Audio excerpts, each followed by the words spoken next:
Restons debout avec la tête inclinée juste un instant. Père Céleste, nous te remercions pour chaque chose gracieuse que tu nous as donnée. Nous ne sommes pas dignes de toutes tes bénédictions. Et ce sont certainement des bénédictions imméritées que nous recevons. Et nous te prions, ô Dieu, de continuer à être avec nous.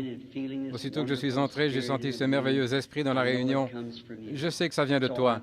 Aussi, je te prie, Père, de continuer à honorer la réunion ce soir par ta présence et à guérir tous les malades et les affligés. Accorde-le.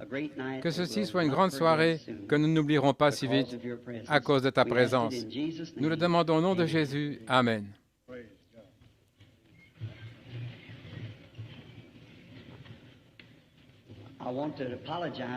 Je voudrais m'excuser de vous avoir gardé jusque très tard hier soir. Je vais essayer d'être plus rapide ce soir afin que nous puissions aller vite et prier pour les malades. Je me suis vraiment bien senti pour la réunion d'hier soir. Beaucoup de gens, semble-t-il, ont été guéris. Et j'avais un grand soutien, tout le monde priait ensemble. C'est ce qui fait que nous tenons bon. Ainsi que le Seigneur vous bénisse.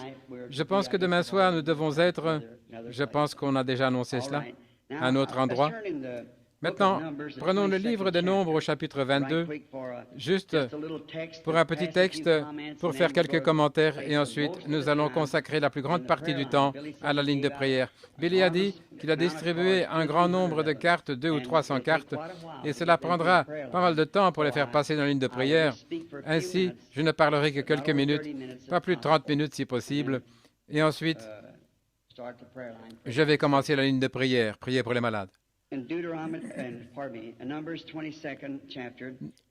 Nombre chapitre 22, verset 31, je désire lire ceci. L'Éternel ouvrit les yeux de Balaam, et il vit l'ange de l'Éternel qui se tenait sur le chemin, son épée nue dans la main, et il s'inclina et se prosterna sur son visage. Eh bien, ceci peut avoir l'air d'un petit texte rude pour servir de fondement et avoir un service de guérison. Je vais essayer d'avoir une ligne de prière à 9 heures si possible. J'aimerais prendre comme sujet ce soir, Dieu change-t-il sa pensée? Vous savez, nous pouvons changer d'avis et du fait que nous apprenons quelque chose de différent, nous réalisons que nous étions dans l'erreur. Mais je ne crois pas que Dieu peut changer sa décision. En effet, s'il le fait, alors il ne peut certainement pas être infini et il peut prendre une meilleure décision s'il peut changer d'avis. Ainsi, la foi que j'ai en lui, c'est du fait qu'il ne change pas sa pensée. En effet, si Dieu prend une décision, il doit s'en tenir à cette décision. Et chaque fois que le même problème surgit, il doit agir de la même façon que la première fois, ou alors il s'était trompé la première fois. Ainsi, cela nous donne quelque chose sur quoi baser la foi. Maintenant, nous ne pouvons pas. La foi, ce n'est pas juste quelque chose comme une feuille volante que vous pouvez faire voler ici et là. Ça doit être quelque chose de sûr, de stable. Et maintenant, je ne peux pas baser ma foi sur une théorie. Ça doit être un fait confirmé avant que j'aie la foi. C'est juste comme un homme qui choisit une femme pour l'épouser. Eh bien, il doit avoir foi dans cette femme, il l'épouse, il se prépare certainement à faire face à bien de problèmes autrement. Vous devez avoir la foi, des faits réels, une foi. Sur quoi baser cela? Sur sa parole, sur ce que quelqu'un d'autre a dit ou sur quelque chose. Il doit avoir quelque chose sur quoi baser sa foi. Ainsi, je crois, pour rencontrer Dieu, il n'y a qu'une seule chose sur quoi je peux baser ma foi, et c'est sa parole. En effet, nous avons des idées différentes. Pratiquement nous tous, nous pouvons nous asseoir et nous mettre à parler de quelque chose à manger. Eh bien, nous serons différents concernant quelque chose à manger. Nous sommes faits différemment. Nos appétits sont différents. Par conséquent, dans l'Église, nous voyons que les gens sont différents dans leurs idées pour ce qui est vrai et faux. Cela nous donne à chacun le privilège de faire un choix. Mais quant à moi, je crois que la parole de Dieu est vraie. Et je ne crois pas qu'elle est un objet d'interprétation particulière. Je crois que c'est juste ce qu'elle dit, c'est la vérité. Et c'est ainsi que je considère cela sur la base qu'elle est la parole de Dieu. Maintenant, je n'ai peut-être pas assez de foi pour la faire agir dans sa totalité, mais j'aimerais vraiment pas me tenir sur le chemin de quelqu'un qui a assez de foi pour la faire agir. C'est comme Enoch, par exemple, qui avait assez de foi au point qu'il n'a pas eu besoin de mourir. Il est allé faire une petite promenade l'après-midi. Il était fatigué sur la terre, il est monté au ciel. J'aimerais vraiment avoir une telle foi. J'espère qu'un jour nous recevrons une telle foi alors que nous grandissons en lui. La raison pour laquelle j'ai choisi ce passage, c'est parce que, comme texte ce soir, c'est l'un des passages de la Bible qui me semble être susceptible de critique, car c'est essentiel. C'est comme si Dieu avait changé d'avis. Il a dit à Balaam de faire quelque chose, et ensuite il lui a dit de faire quelque chose d'autre. Ainsi, je me suis dit, peut-être juste pour un moment, nous allons clarifier un petit peu cela et voir ce qu'il lui a réellement dit. Ainsi, maintenant, pour présenter ceci, nous savons que Balaam était un prophète, et Balak était le roi de Moab en ce temps-là. Et il n'y avait pas d'incroyants à Moab. Ils servaient le même Dieu qu'Israël. En effet, Moab, la nation fut fondée par le fils de Lot, qu'il avait eu de sa fille. Et ainsi, ils servaient le même Dieu. Si vous remarquez bien, leurs sacrifices et tout étaient exactement les mêmes. Les bœufs ainsi que les béliers représentaient la seconde venue. Et maintenant, si le fondamentalisme est tout ce que Dieu exige, alors Moab était tout aussi fondamentaliste dans son offrande qu'Israël. Mais nous les voyons maintenant, Israël est en ligne, obéissant à la parole de Dieu pour aller vers une terre qui leur avait été promise. Et ils viennent. Ici, c'était un type du naturel et du spirituel qui se rencontrent. Et lorsque le naturel et le spirituel se rencontrent, il y a toujours une collision. Ils se heurtent. Israël ici allait... Je voudrais les prendre comme une église spirituelle et Moab comme une église naturelle, juste l'église, ce que nous appelons l'église naturelle. Nous sommes tous sûrs qu'il y a une église et il y a une épouse qui sort de cette église. Nous savons cela, que c'est vrai. Et elles se rencontrent ici, ça fait un clash. Et nous remarquons que lorsqu'elles font une collision, cela fait partie de quelque chose dont j'aimerais parler. Aussitôt qu'elles font collision et que l'une a vu que l'autre était en train de faire, il y a une grande imitation, l'une imitant l'autre. Et c'est ce que nous voyons aujourd'hui. Il y a trop d'imitation. Et quand vous faites cela, vous avez toujours des problèmes. Vous ne pouvez pas vivre la vie d'une autre personne. Nous ne pouvons pas imiter quelque chose. Nous devons rester ce que nous sommes. Vous ne devez jamais essayer. Si cette personne fait quelque chose, et parce qu'il le fait, vous pensez que vous devez le faire aussi. Ne le faites pas. Vous êtes un individu à part pour Dieu. Nous ne devons pas nous imiter les uns les autres. Et maintenant, Israël, accomplissant son devoir, faisant leur chemin, par obéissance à un commandement de Dieu, vers la terre promise, ils ont rencontré Moab, un autre groupe de croyants. Et j'espère que ceci n'a pas l'air trop bizarre. Mais la petite illustration que je désire faire ici, c'est que Moab était établi dans une terre qu'il était plus ou moins une affaire organisée. Il avait des célébrités et des dignitaires dans ce royaume. Mais Israël n'était que des errants. Ils n'avaient pas un endroit donné où ils sont restés. Ils voyageaient suivant la conduite du Seigneur. Je crois que Balaam, plus tard dans sa prophétie, a dit « Le peuple ne serait pas parmi les nations, il serait éparpillé. » Il a toujours été ainsi. Et nous voyons qu'il y a eu une collision. C'est juste comme Caïn et Abel. Ils se sont aussi rencontrés dans un clash, une collision. Et ils étaient des frères. Les deux étaient issus d'une même mère, Ève. Et nous découvrons qu'ils se sont rendus compte qu'ils sont des mortels et ils étaient exclus de la vie du jardin de vie. Et ils ont tous essayé de trouver le chemin pour y retourner. Et si vous remarquez, les deux garçons étaient très religieux. Caïn était aussi religieux qu'Abel. Et tous les deux ont construit des autels, autrement dit une église. Tous les deux ont offert un sacrifice, tous les deux ont prié. Et ils ont servi Dieu, tous les deux. Mais l'un d'eux ne l'a pas servi comme il fallait. Oui, vous pouvez être très sincère et être néanmoins dans l'erreur. Telle voie paraît droite, mais son issue, c'est la voie de la mort. Nous avons vu que ceci était très vrai dans le cas d'Acaïn et Abel. Et quand ils ont vu, Caïn a vu que le sacrifice d'Abel était agréé. Je pourrais m'arrêter ici et demander, pourquoi Dieu a-t-il agréé ou reçu son sacrifice? C'est parce que, par révélation, il a compris qu'il ne s'agissait pas de pommes. Je crois que les gens aujourd'hui ont des grenades ou quelque chose que les autres ont mangé dans le jardin d'Éden, qui a causé le péché. Et il a trouvé Adam. Je veux dire, Abel a cru que c'était le sang, la chose dont il s'agissait en réalité. Et Abel, par révélation, par la foi, a offert à Dieu un sacrifice plus excellent que celui de Caïn, par lequel Dieu a témoigné qu'il était juste.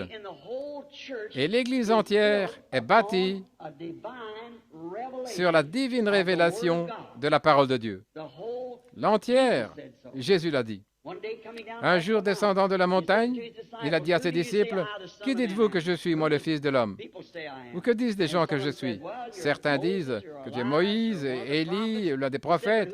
Mais vous, qui dites-vous que je suis? Et Pierre fit cette grande déclaration, « Tu es le Christ, le Fils du Dieu vivant. » Il a dit, « Tu es heureux, Simon, fils de Jonas. » C'est ici la plus grande discussion parmi les croyants. Bien, l'Église catholique dit que là, il a bâti son Église sur Pierre, car il a dit, « Tu es Pierre, une petite pierre, sur cette pierre, je bâtirai mon Église. » Eh bien maintenant, la plupart des protestants croient que c'était sur lui-même qu'il a bâti, sur lui, la pierre angulaire. Mais vous voyez, il était la pierre angulaire du bâtiment. Je crois que ce sur quoi il a bâti l'Église, ce n'est pas pour être différent, mais la question était, que disent les hommes que je suis? Et Pierre a dit, tu es le Christ, le Fils du Dieu vivant. Il a dit, tu es heureux, Simon, fils de Jonas. Ce ne sont pas la chair et le sang qui t'ont révélé ceci. Tu n'as jamais appris ça dans un séminaire. Tu n'as jamais appris ceci par une affaire humaine. Mais c'est mon Père qui est au ciel qui t'a révélé ceci. Sur ce roc, je bâtirai mon Église, et les portes de l'enfer ne pourront pas prévaloir. La révélation spirituelle de Jésus-Christ, qui est la parole. C'est donc exactement sur la vérité spirituelle révélée de la parole que repose l'Église. Je pense que c'est ce qu'Abel avait au commencement, une révélation spirituelle que ce n'était pas le fruit des champs ou les œuvres de nos mains ou autre chose, c'était le sang. Et il a offert à Dieu un sacrifice plus excellent que celui de Caïn. Nous voyons la même chose chez Abraham et Lot concernant le choix. En effet, Lot s'en est allé quand le temps est arrivé, quand l'Église spirituelle et l'Église naturelle étaient en désaccord à cause des bergers. Ils ont dû se séparer. Et quand ceci arrive, cela crée la jalousie. Nous voyons qu'Abel, Dieu l'avait agréé, mais il n'avait pas agréé la grande et magnifique offrande de Caïn pour laquelle il avait travaillé si dur, il était religieux, il s'était prosterné, il avait adoré et tout. Il avait fait tout ce qu'Abel avait fait, seulement il n'avait pas la révélation de ce qui était la vérité. Nous voyons donc que quand Dieu a agréé la révélation et l'offrande d'Abel, cela a rendu Caïn jaloux d'Abel. C'est alors le premier meurtre qui a été commis. Nous voyons que la jalousie s'est introduite entre les bergers d'Abraham et ceux de Lot, et ils ont dû se séparer. Nous voyons qu'il y a eu aussi conflit entre Moïse et Corée, du conflit entre Jésus et Judas. Et comme ça a toujours été le cas, c'est la même chose aujourd'hui. Il y a un conflit entre l'Église naturelle et l'Église spirituelle quand les deux se rencontrent. Eh bien, l'Église naturelle essaie toujours de rivaliser avec celle qui est spirituelle par une imitation charnelle. Mais comme ça a été le cas pour Ésaü et Jacob, ça ne marchera pas. Dieu a son Église qui a été appelée reçu un nom et mis à part, et dans l'âge dans lequel elle vit, il se révélera à elle chaque fois, comme il l'a dit dans Romains chapitre 8, afin que la préscience ou la prédestination de Dieu subsiste sûrement. Ésaü et Jacob, avant que les deux garçons soient nés, avant même qu'ils aient eu l'occasion de faire un choix, Dieu a dit, « J'ai haï Ésaü et j'ai aimé Jacob », car il savait ce qu'il y avait en eux dès le commencement. Et nous savons, gardez ça à l'esprit. Il sait ce qu'il y a dans votre cœur. Il connaît votre intention, peu importe ce que nous disons. Il connaît vos intentions. Et cela a toujours causé des problèmes. Chaque fois, le naturel essaie toujours, depuis que Caïn a tué Abel, le naturel a toujours cherché à détruire les œuvres du spirituel. Nous voyons que c'est la même chose aujourd'hui, la même chose. Ça prouve que cela vient de Satan, parce que c'est la jalousie et l'imitation de la vérité.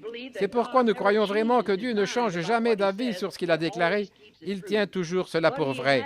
Mais il a une volonté permissive. Eh bien, c'est là que réside le problème. Nous essayons de travailler dans la volonté permissive de Dieu, et il le permettra, mais aussi, si nous choisissons sa volonté permissive, bien qu'elle ne soit pas la bonne, il fera en sorte que sa volonté permissive concourt à la gloire de sa volonté parfaite. Il n'y a rien qui aille de travers avec Dieu. Ce soir, il connaît bien l'heure qu'indiquent les aiguilles de la montre. Il n'y a rien qui cloche. Chaque tic-tac se fait exactement comme il faut. Tout. Nous pensons que ça ne marche pas comme il faut, mais lui, c'est comment il faut que ça marche. C'est comme au commencement. Dieu a tout simplement permis que le péché entre. Ce n'était pas sa volonté parfaite. Mais vous voyez, Dieu, le grand esprit, le Père, en lui, il y avait des attributs. Et ces choses que vous voyez être manifestées maintenant, ce sont tout simplement ces attributs qui sont manifestés. Il demeurait seul, il n'était même pas Dieu. Dieu signifie objet d'adoration. Il était le grand être éternel. Et en lui, il y avait des attributs tels que celui de Père, de Sauveur, de Guérisseur. Maintenant, comment pouvait-il, premièrement, il devait être Père, parce qu'il s'avère qu'il était Père, mais il demeurait seul. Lui seul est immortel. Et maintenant, toutefois, ces attributs doivent être manifestés. Pour être Sauveur, il faut qu'il y ait quelque chose de perdu. Et Dieu ne peut pas perdre quelque chose intentionnellement pour le racheter ensuite. Ça ne marcherait pas avec sa sainteté et sa grande justice. Toutefois, il a donné à l'homme le libre arbitre tout en sachant que ce dernier tomberait. Et à ce propos, il est ensuite lui-même devenu homme en vue de racheter l'homme qui était tombé. Voilà pourquoi Jésus était Emmanuel. Si Dieu avait envoyé une autre personne en dehors de lui-même, cela n'aurait pas été juste. Dieu devait venir lui-même pour prendre cette place. Et Dieu ne pouvait pas descendre sous la forme de l'Esprit pour prendre cette place. Il devait être fait chair dans la chair de son propre Fils créé. Et il a montré là, au commencement, que sa volonté parfaite était de créer l'homme à partir de la poussière de la terre. Mais vous voyez, il a permis que le sexe soit introduit. Il n'a jamais eu l'intention que les enfants naissent par le sexe, mais cela a été permis. En fait, cela va bientôt disparaître. Maintenant, nous voyons que Moab était un enfant illégitime pour commencer. En effet, c'était le fils que Lot avait eu avec sa propre fille. Maintenant, remarquez, comme l'Église naturelle, Moab représente l'Église naturelle, c'est ce que Moab représente, mais Israël représente l'Église spirituelle. Israël, l'épouse, représente ceux qui sont appelés à sortir. L'Église elle-même, le mot Église, signifie ceux qui sont appelés à sortir. Sortis, ceux qui sont sortis. Sortez du milieu d'elle, mon peuple. Séparez-vous, dit le Seigneur, et je vous accueillerai. Ne touchez pas à leurs choses impures. L'Église de Dieu est appelée à sortir du monde, du chaos du monde. Vous n'êtes plus du monde. Comme j'essayais de vous le dire l'autre soir, c'est alors que vous reconnaissez que vous avez maintenant même en vous le gage de votre rédemption éternelle par le baptême du Saint-Esprit. Cela vous a déjà vivifié. Vous êtes maintenant ressuscité avec lui et nous sommes assis ensemble dans les lieux célestes en Jésus-Christ. Vous n'êtes plus du monde. Si vous aimez le monde et que vous affectionnez toujours aux choses du monde, alors l'amour de Dieu n'est même pas en vous. Nous avons été libérés du monde. Nous n'en avons plus le désir. Dans Hébreux, je pense au chapitre 10, il est dit que le souvenir des péchés était renouvelé chaque année par ces sacrifices, les corps des animaux. Mais dans ce cas, celui qui rend ce culte, une fois purifié, n'a plus aucune conscience du péché. Il n'a plus le désir de pécher. Vous êtes libérés de tout parce que vous avez été vivifiés pour entrer dans une nouvelle vie. Et puis l'Église naturelle n'est qu'un groupe de gens qui sont dans les dénominations par adhésion. Ce n'est rien de plus que... Je ne les appelle même pas Église. Je ne veux pas les appeler ainsi. Je préfère les appeler des loges. Une loge méthodiste, baptiste, une loge pentecôtiste. Mais l'Église, ce sont les nés de nouveau qui sont en Jésus-Christ et qui sont des nouvelles créatures. Nous voyons toujours que Dieu tient sa parole. Maintenant, Moab a regardé en bas, là, dans le champ, et il a vu Dieu en action parmi son peuple qui n'était pas une nation organisée. Ils allaient ça et là. Mais ce qui est étrange, c'est qu'ils ont affronté ces nations et s'en sont emparés. Ils se sont emparés de tout ce qui se tenait en travers de leur chemin. Ils ont vu que Moab les observait. Et Balak a regardé là la nation d'Israël et il a dit, ce peuple couvre toute la surface de la terre. Et il dévore les nations, juste comme un bœuf broute la verdure. Et ils ont découvert que l'un des points clés était que cette grande révélation qu'ils avaient venait par le prophète qui était au milieu d'eux. Ils avaient donc un prophète, quelqu'un qui les conduisait. Ce n'était pas un système fait de main d'homme comme ils en avaient l'habitude, avec ses délégations et tout le reste, et les dignitaires. Mais ils avaient un conducteur, un leader, appelé de Dieu. Oh, quel jour triste c'était quand le monde des églises avait abandonné la conduite divine du Saint-Esprit pour prendre à la place un évêque ou qui sais-je d'autre. C'était un jour triste. C'est le Saint-Esprit qui doit être le leader de l'Église. Il a été envoyé pour confirmer les paroles de Jésus-Christ, pour amener l'Église à vivre comme au commencement. Il n'y a pas longtemps, une école très célèbre de cette ville, un séminaire. Ils en ont un à Phoenix.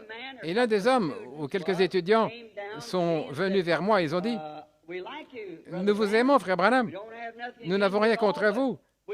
Mais nous aimerions vous redresser. » Et j'ai dit, « Eh bien, j'aimerais bien être redressé. » Alors j'ai dit, « Si je suis dans l'erreur, j'aimerais certainement pas rester dans l'erreur. » Et je parle à beaucoup de gens. Il a dit, « Eh bien, voici votre problème, a-t-il dit.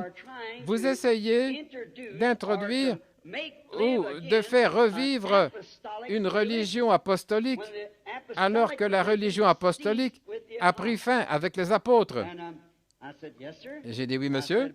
Eh bien? Il a dit, eh bien, je n'aimerais pas discuter avec vous là-dessus. Moi non plus, nous ne devons pas faire ça, nous sommes des frères.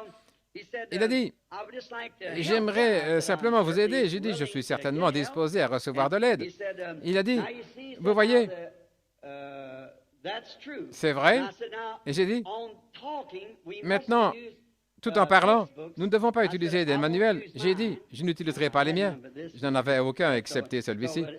Donc j'ai dit, je n'utiliserai pas de manuel à l'exception de la Bible. Et nous allons utiliser seulement la Bible. D'accord.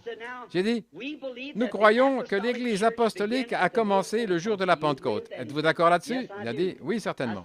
J'ai dit, nous constatons que Dieu avait donné la puissance à l'Église pour ces mouvements apostoliques. Il a dit, oui, là, c'était la charpente de l'Église. Maintenant, l'Église a déjà été mise en ordre. Nous avons tous nos pasteurs, grandes organisations et tout. Nous n'avons plus besoin de ces choses pour attirer les gens. Je lui ai dit, maintenant, où est-ce que la Bible dit ça? Montrez-moi où la Bible dit cela. Et il a dit, eh bien, elle ne le dit pas exactement de cette manière. Et j'ai dit, eh bien alors, je ne peux pas accepter ça, à moins qu'elle le dise juste en ces termes, voyez-vous. Ça doit être ainsi. Je lui ai demandé, croyez-vous que Dieu continue à appeler les gens? Il a dit oui. Croyez-vous que la Bible soit correcte? Chaque déclaration? Oui. J'ai dit, eh bien, le porte-parole au jour de la Pentecôte, c'était Pierre qui avait les clés du royaume. C'est vrai. Et j'ai dit, quelle que fût sa décision, Jésus a dit, ce que vous lirez sur la terre, je le lirai dans les cieux. Ce que vous délirez sur la terre, je le délirai dans les cieux. Je le crois. Dans Actes chapitre 2, verset 38, Pierre s'est adressé à ces gens qui s'étonnaient devant ceux qui parlaient dans des langues inconnues. Et ces gens lui ont demandé ce qu'il pouvait faire pour être sauvé. Et Pierre leur a dit, repentez-vous et chacun de vous soyez baptisé au nom de Jésus-Christ pour le pardon de vos péchés et vous recevrez le don du Saint-Esprit, car la promesse est pour vous et pour vos enfants et pour ceux qui sont au loin, en aussi grand nombre que le Seigneur notre Dieu les appellera. Si Dieu continue à appeler, cette même promesse est pour eux. Eh bien, il est venu ici, il était avec l'un des groupes de Billy Graham, priant pour une réunion. Et un de ces groupes se trouvait quelque part ici en Californie, il y a quelques semaines, priant avec une profonde sincérité, étant consacré à Dieu et jeûnant, et le Saint-Esprit est descendu sur tout le groupe, ils se sont mis à parler en d'autres langues. Et maintenant, il est devenu membre de la Friendly Church, une église des Assemblées de Dieu à Tucson, en Arizona. Il a dit au frère Branham, je me sens très bien. J'ai dit, je lève simplement ma main. Et la gloire de Dieu, je chante tout simplement. Il a dit, je ne pouvais jamais faire cela dans l'église baptiste du Nouveau Testament. Je lui ai dit, je vois que tu ne le peux pas, mais c'est pourquoi tu es sorti. Vous y voilà. Dieu tient sa parole. Ce qu'il dit, il l'accomplit. Dieu tient obligatoirement sa parole. Nous voyons ici que cette imitation charnelle que Moab avait, il a vu ce prophète au milieu d'Israël. Il pouvait bénir, maudire, conduire, ainsi de suite. Et Moab a tenté d'imiter cela par la politique. C'est exactement ce qui est arrivé dans les églises aujourd'hui. Ils ont tenté d'imiter cela par un certain genre de système. Vous ne pouvez pas faire ça. Le Saint-Esprit doit toujours être vivant dans l'Église, toujours, conduisant l'Église conformément à l'âge dans lequel elle vit, pour confirmer la parole promise pour cet âge-là. Dieu a prononcé la parole depuis le commencement. Et il y a une portion pour tel âge, une portion pour tel autre âge, et ça se passe toujours ainsi. Vous voyez, le Saint-Esprit doit être vivant dans l'Église pour amener l'Église à vivre conformément à son jour. Il doit être ici aujourd'hui pour confirmer ce ministère, les signes du dernier jour, l'effusion du Saint-Esprit du dernier jour. Ça doit être ici. Et vous ne pouvez pas avoir cela par l'action des systèmes. Dieu a un système. C'est lui qui nous a donné le Saint-Esprit. Nous voyons ici que Moïse avait un roi, et ce roi, c'était Dieu qui l'avait oint. Et Balaam aussi était sous l'autorité d'un roi, Balak. Et la chose ressemblait plus à un système politique. Vous voyez, Balaam, un prophète de Dieu, qui s'était rendu auprès de Balak pour recevoir des instructions. Moïse se rendait auprès de Dieu pour recevoir des instructions. Voilà la différence. Cependant, tous les deux étaient des prophètes. En effet, tous deux avaient été appelés de Dieu, tous deux avaient rencontré Dieu, tous deux avaient parlé avec Dieu, et tous deux étaient remplis de l'Esprit. Maintenant, j'y arrive.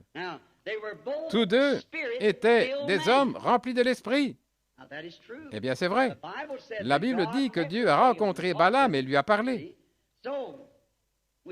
Nous remarquons donc que chacun de ces prophètes, et tous deux étant des prophètes, des hommes de Dieu, ils faisaient aux exigences de leur chef. Moïse répondait aux exigences de Dieu et Balaam répondait aux exigences de Balak. Remarquez ici, en mettant en type le spirituel et le naturel, comme c'est parfait. Moïse, qui a été envoyé par Dieu et qui accomplissait son devoir, s'est retrouvé en face d'un autre homme de Dieu qui le défiait. Pouvez-vous imaginer une telle chose? Observez quel système ils avaient monté là. C'était une nation organisée. Et Moïse conduisait les enfants d'Israël au fur et à mesure que Dieu leur disait d'aller. Ils étaient conduits par une colonne de feu et par un être surnaturel qui allait au-devant d'eux.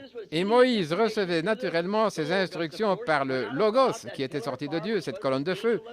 C'était l'ange de l'Alliance qui était Christ, le oint. Et c'est de là qu'il recevait son message et il le transmettait aux enfants d'Israël qui étaient en route vers la terre promise. Mais cet homme était bien établi et il avait un royaume, il avait ses églises, il avait tout en ordre. Ainsi, il a envoyé chercher cet homme pour qu'il vienne maudire ce peuple. Pouvez-vous imaginer ce seul prophète, un seul homme de Dieu, voyant les œuvres de Dieu accompagner un autre homme et chercher à défier ces œuvres de Dieu, alors qu'il était avisé, il devrait être mieux avisé. Maintenant, Balak a envoyé les gens près de lui, viens et maudit ce peuple. Maintenant, Balak a fait, ou plutôt Balaam a fait la chose correcte. Il a cherché la face de Dieu.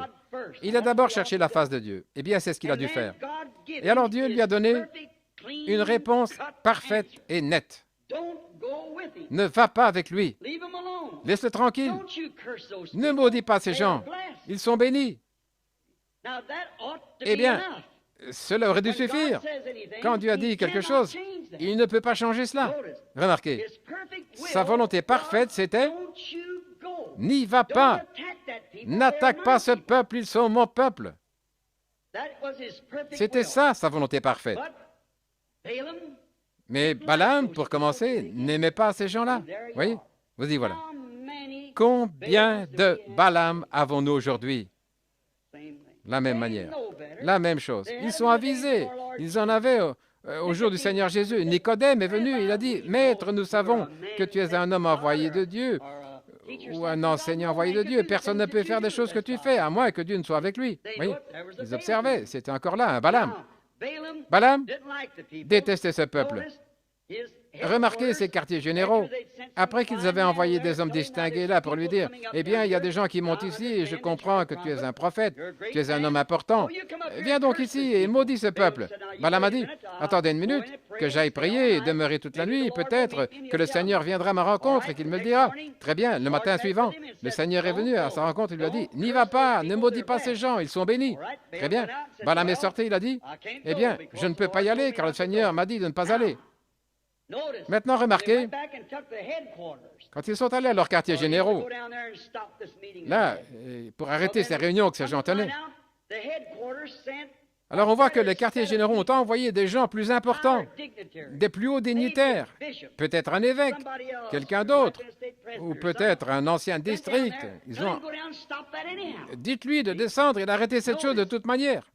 Remarquez, son groupe plus influent, avec des meilleurs dons, davantage d'argent, a dit, « Je peux t'élever à une meilleure position, je pourrais faire de toi, au lieu d'être un homme ordinaire, je peux faire de toi quelqu'un de plus important, j'ai le droit de le faire, car je suis le roi ici dans ce grand mouvement, et je peux faire quelque chose de plus important pour toi, si seulement tu fais cela. » Remarquez, la nouvelle offre l'a aveuglé. Il aurait dû comprendre ce que Dieu avait dit, ce qui était la volonté de Dieu, mais cela l'a aveuglé. Et en tant que prophète de Dieu, il n'aurait pas dû être influencé par un tel groupe.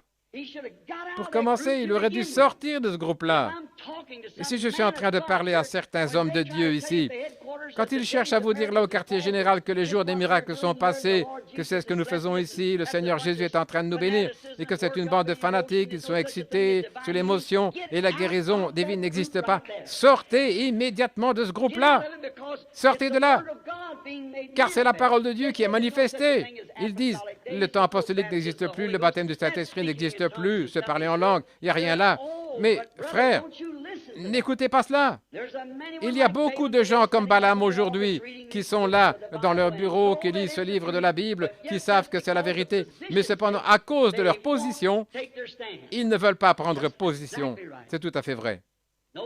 Remarquez. Il savait qu'il n'aurait pas dû être dans ce groupe. Balaam aurait dû savoir cela. Ils sortent de la volonté de Dieu. Ces gens vous parleront et vous feront sortir de la volonté de Dieu. Lorsque vous trouvez la volonté de Dieu, ne laissez personne vous dissuader. J'ai connu des braves gens, ils sont venus aux réunions, ils ont été guéris, ils sont rentrés, ils disaient « Oh bien, il n'y a rien de vrai là-dedans, ils sont simplement excités, il n'y a rien de vrai là-dedans. » Et les gens se mettent à douter. J'ai vu des gens venir et recevoir Christ dans leur cœur et rentrer, peut-être parler en langue, et leur Église leur disent « Vous êtes une disgrâce pour le christianisme. Oh, ne faites pas cela. Sortez de ce groupe-là. Tenez-vous éloignés. Regardez, Balaam a utilisé un faux prétexte pour le bien de sa conscience. Il a dit, peut-être passer encore une nuit, peut-être je demanderai à Dieu, peut-être qu'il a changé sa pensée. Mais Dieu ne change pas sa pensée. Quand Dieu nous a fait la déclaration au sujet du baptême du Saint-Esprit le jour de la Pentecôte, il doit garder cela tel quel. Il l'a fait tout au travers des âges de la Bible. Il le fera dans n'importe quelle autre occasion où l'homme viendra sur la base que Dieu a offerte là. Si vous venez croyant, repentant, étant baptisé au nom de Jésus-Christ pour le pardon de vos péchés et croyant en Dieu, Dieu est obligé d'accomplir cette prescription. C'est juste, car c'est lui le médecin. Et il l'accomplira si vous obéissez à cela. Mais maintenant, vous n'êtes pas en mesure d'essayer de prendre cette prescription. Vous l'amenez auprès d'un pharmacien charlatan qui pourrait y injecter quelque chose d'autre. Ça pourrait tuer le patient. C'est la raison pour laquelle nous avons tant de membres d'Église aujourd'hui qui sont morts. Ils essayent de donner la mauvaise prescription. Dieu a la prescription ici dans la Bible. Il est le même, hier, aujourd'hui et pour toujours. Vous devez prendre les médicaments tels que le docteur a ordonné. La Bible dit, n'y a-t-il pas de bons à Galate? N'y a-t-il point de médecins là? Bien sûr qu'il y en a. Alors pourquoi la fille de mon peuple n'est-elle pas guérie? Voyez, nous avons la Bible. Nous avons le médecin. Et c'était simplement que le pharmacien rédige mal l'écriture, la prescription. Voilà. Vous essayez de dire, les jours des miracles sont passés, le baptême du Saint-Esprit et toutes ces choses n'existent pas. C'est une absurdité. La Bible est tout à fait vraie. Dieu ne retire pas quoi que ce soit qu'il a dit. Et ils essayent d'utiliser une fausse voix, quelque chose d'autre comme « Eh bien, nous croyons cela. » Maintenant, peu importe ce que vous croyez, c'est ce que Dieu a dit qui compte. Il a dit « Je répandrai mon esprit sur toute chair. » Il a promis cela dans le dernier jour. Les gens essaient de dire que les réunions que vous êtes en train de voir, ils me traitent de 10 heures de bonne aventure, voyez-vous, de Belzébul ou d'une sorte de démon. Eh bien, ils doivent dire cela, car ils sont de leur Père. C'est ce qu'il a dit au sujet de Jésus au commencement. Et de toute façon, ce n'est pas nous qui faisons cela, c'est le même Jésus, car il est le même hier, aujourd'hui, éternellement. C'est son esprit. Oh, quelque chose qui pouvait passer, contourner sa commission. Beaucoup de gens cherchent à contourner cela. Oh, venez adhérer à l'Église, ça ira bien. Nous sommes une ancienne Église, ça fait longtemps que nous sommes ici. Oui, c'est juste. Si c'était le cas, alors l'Église catholique romaine a la chose par rapport à vous tous. Elle est la première organisation, elle était la première. Mais souvenez-vous, pas la première. Elle était la première organisation et la mère de chacune d'elles. En effet, chacune d'elles est contraire à Dieu. Apocalypse 17 dit la même chose. Oui. Nous sommes dans le dernier jour. Eh bien, rappelez-vous, Dieu vous laissera faire de toute façon. Et alors Balaam s'est dit, eh bien, Dieu lui a dit, vas-y, va de l'avant. Pourquoi? Dieu savait ce qui était dans son cœur. Dieu savait ce qui était dans son cœur dès le départ. C'est pourquoi on lui a dit d'aller de l'avant. Il permettra cela. Il vous permettra de le faire. Il vous bénira souvent quand vous faites cela. Il vous bénira à chaque fois que vous faites cela. Même Israël, la grâce leur avait déjà été donnée. La colonne de feu, la délivrance, des signes, des prodiges. Ils avaient fait sortir d'Égypte. Et malgré tout, ils voulaient une loi. Dieu les a laissés avoir la loi, mais il les a maudits tout le temps. Il a laissé Balaam aller de l'avant tel qu'il était censé faire, mais qu'a fait Balaam? Il est allé là, et plutôt que maudire le peuple, il a dû le bénir. Il ne pouvait pas maudire ce que Dieu avait béni. Je vous ai dit que j'allais arrêter à 21h et j'ai regardé maintenant, c'est le temps, et j'ai un cahier plein de notes ici. Mais je veux dire ceci pour terminer, que Dieu n'a jamais changé sa pensée. Sa volonté parfaite, directe, c'était que Balaam n'aille pas. Et quand Dieu déclare quelque chose, ça doit toujours rester vrai. La Bible dit que Jésus-Christ est le même hier, aujourd'hui et éternellement.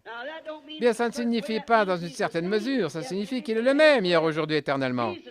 Dans Saint Jean 14:12, Jésus a dit, « Celui qui croit en moi, les œuvres que je fais, il les fera aussi. » Est-ce juste? Il a promis dans Marc 16, « Voici les signes qui suivront ceux qui croient. » Les gens disent, eh bien, c'était juste pour les apôtres. Il a dit, « Allez par tout le monde et prêchez l'Évangile à toute la création. Ces miracles les accompagneront par tout le monde et pour toute la création. En mon nom, ils chasseront les démons. ils parleront de nouvelles langues. S'ils saisissent des serpents, boivent des breuvages mortels, ça ne leur fera pas de mal. S'ils imposent les mains aux malades, les malades seront guéris. Eh bien, voilà sa qualification. Vous voyez, nous essayons de qualifier quelque chose. Nous essayons de qualifier l'Église par rapport à ce que nous pensons être la parole de Dieu. Nous ne pouvons pas nous qualifier par rapport à l'Église. Nous devons nous qualifier par rapport à Dieu. J'ai toujours dit que c'est un grand temps de comparaison. Lorsque vous peignez vos escaliers en rouge, vous voyez votre voisin peindre le sien en rouge. Que certaines, vous, les femmes, portent un certain genre de chapeau à l'Église. Vous verrez les autres en acheter un. Madame Jacqueline Kennedy portait ici cette coiffe à l'hydrocéphale et regardez toutes les femmes. Elle portait ces sales tabliers colorés en toile, des choses comme ça. C'est scandaleux pour une femme d'être dans la rue vêtue de telles choses. Et vous verrez toutes les femmes faire la même chose. Vous voyez, c'est une imitation. Mais c'est dans le monde. Les gens de l'Église ont pris cela. Et c'est une honte qu'ils fassent cela. C'est pas correct pour eux de faire cela. C'est une disgrâce. Et quand nous voyons cela s'introduire parmi les pentecôtistes, c'est une plus grande disgrâce. C'est vrai. Mais vous voyez, l'Église tolère cela et ça laisse continuer. Eh bien, on ne s'en fait pas. Je ne me soucie jamais de savoir si ma veste concorde avec mon pantalon ou ma cravate. Je veux que mon expérience concorde avec la Bible de Dieu et ses exigences. C'est ce que nous, en tant que pentecôtistes, nous devons faire, c'est de faire en sorte que notre expérience soit comme la leur, car il est le même Jésus, le même Saint-Esprit, la même puissance. Il est vivant aujourd'hui et vit parmi nous. Ça me rappelle en quelque sorte un jour où sa mère avait quitté Jérusalem. Elle revenait de l'adoration, elle et son père adoptif, Joseph. Et ils avaient fait 3 jours de voyage et ils présumaient qu'il était avec eux. Mais ils se sont rendus compte qu'il n'était pas là. Et vous savez, je vais comparer ça avec aujourd'hui. Vous savez, l'Église a fait un voyage en 3 étapes. Luther, Wesley, la Pentecôte. Un voyage à 3 étapes. Quand Dieu leur a donné un message, la justification, Luther, il s'est accroché à cela, et puis est venue la sanctification par Wesley, et puis le baptême du Saint-Esprit avec la Pentecôte. Je me demande si nous ne vont pas piquer une forte crise à un certain moment donné pour bâtir de grandes choses et faire de grandes choses comme Balaam. Grande organisation, les uns cherchant à dépasser les autres, celui-ci à faire plus, donnant des médailles, des étoiles en or pour l'école du dimanche à celui qui pourrait amener le plus de membres et faire entrer n'importe qui dans l'Église. Je vous assure, il y a une Église où il n'y a point d'hypocrisie. C'est l'Église du Seigneur Jésus-Christ qui est baptisée du Saint-Esprit. Vous n'y entrez pas par une persuasion, vous y naissez. Vous y êtes envoyé par le Saint-Esprit. Ils se sont rendus compte, les parents se sont rendus compte qu'il n'était pas parmi eux. Maintenant, cette heure-ci, cette grande crise qui fait rage, alors que nous savons que cette nation est ébranlée, pas seulement cette nation, mais le monde est ébranlé. C'est le temps de la fin. À ce que je sache, il n'y a rien d'autre qui doit arriver sinon l'enlèvement, la venue du Seigneur Jésus. Tout est prêt. Et nous voyons ce rassemblement. Oh, tirez-en tous les bénéfices, cette convention qui vient. Tirez-en tout ce que vous pouvez, qui est de Dieu. Si vous n'avez pas le Saint-Esprit, mettez-vous en tête que vous n'allez pas quitter ici sans le recevoir. Voilà comment s'y prendre. Restez là. Ça pourrait être votre dernière occasion. Il pourrait ne plus jamais y avoir d'autres conventions sur cette côte ouest. À ce moment-là, elle sera peut-être sous la mer avant qu'il puisse y en avoir une autre. Nous ne savons pas quand ça pourrait arriver. Nous attendons à ce que les justes jugements de Dieu viennent sur cette nation. Maintenant, puis-je dire ceci? Ils pensaient qu'il était là, mais pendant la crise, ils ont découvert qu'il n'était pas là. Il n'était pas avec eux. Eh bien, nous voyons qu'au temps où cette grande chose a été suscitée, nous nous rendons compte que quelque chose manque dans nos églises, et c'est la puissance de Christ. Maintenant, écoutez, je ne vais pas critiquer, je vous aime. Et l'amour authentique et véritable est toujours correctif. Il nous manque Christ dans nos églises. Il nous manque Christ parmi nos pentecôtistes, frères et sœurs. Il y a quelque chose qui cloche. Les réunions de prière à l'ancienne mode qu'ils tenaient jour et nuit, on ne les a plus. Nos femmes portaient de longs cheveux. Elles ne le font plus. Au début, c'était une disgrâce pour les femmes de se maquiller, d'utiliser le maquillage et se comporter comme le font ces femmes. Quelque chose va mal. Il n'y a rien qui n'aille pas avec Christ, voyez-vous, mais quelque chose va mal. Il y a quelque chose qui cloche quelque part. Autrefois, la chair ne permettait pas de telles choses, mais maintenant, elle le fait. La crise fait rage et quelque chose nous manque. La puissance que nous devrions avoir nous manque, alors que la grosse machine devrait être en marche et qu'il devrait y avoir de grands signes et de grands prodiges. Eh bien, ce bâtiment devrait être maintenant si plein de la puissance de Dieu que le pécheur ne pourrait pas rester ici. Le Saint-Esprit condamnerait ça sur le champ, comme avec Ananias et Saphira. Il nous manque quelque chose. Ils sont allés le chercher parmi les gens de leur parenté, mais ils ne l'ont pas trouvé parmi les gens de leur parenté. Où l'ont-ils trouvé? Juste en arrière, là où ils l'avaient laissé. Et je pense alors que notre Église est entrée dans cette grande fête organisationnelle qu'on devait tenir. L'une devait surpasser l'autre, devait avoir de plus grandes églises, une meilleure classe de chants, des gens mieux habillés, des meilleurs choristes. Et là, j'aime la bonne manière de chanter, j'aime la très bonne manière de chanter à l'ancienne mode, mais je ne supporte pas cette affaire qui est simulée. Je ne suis simplement pas d'accord avec cela. Vous retenez votre souffle jusqu'à ce que votre visage devienne cyanosé, juste pour qu'on vous entende. Eh bien, je crois au fait de chanter du fond du cœur, dans l'Esprit de Dieu. J'aime les chants à l'ancienne mode. Je pense qu'on peut crier, que la musique continue ou pas. Quand l'Esprit de Dieu est sur les gens, il fait descendre les bénédictions, la puissance de Dieu. Je crois que les hommes peuvent témoigner, chanter, louer Dieu au travail, n'importe où. C'est vrai. Et maintenant, il nous manque quelque chose. Où allons-nous le trouver? Juste là où nous l'avons laissé, dans la parole. Prions. Bien-aimé Père Céleste, l'un de ces soirs, nous allons fermer cette Bible pour la dernière fois. Le dernier cantique sera chanté, le dernier sermon prêché, la dernière ligne de prière sera formée, le dernier pécheur entrera. Et ensuite quoi? Oh Dieu bien-aimé, nous ne voulons pas ta volonté permissive, Père. Puissions-nous marcher dans ta volonté parfaite. Puissions-nous ne jamais prendre une parole ici et là, l'adapter à un dogme, un credo ou quoi que ce soit. Puissions-nous prendre la parole telle qu'elle est, en croyant le plein évangile, tout ce que Jésus nous a enseigné à faire.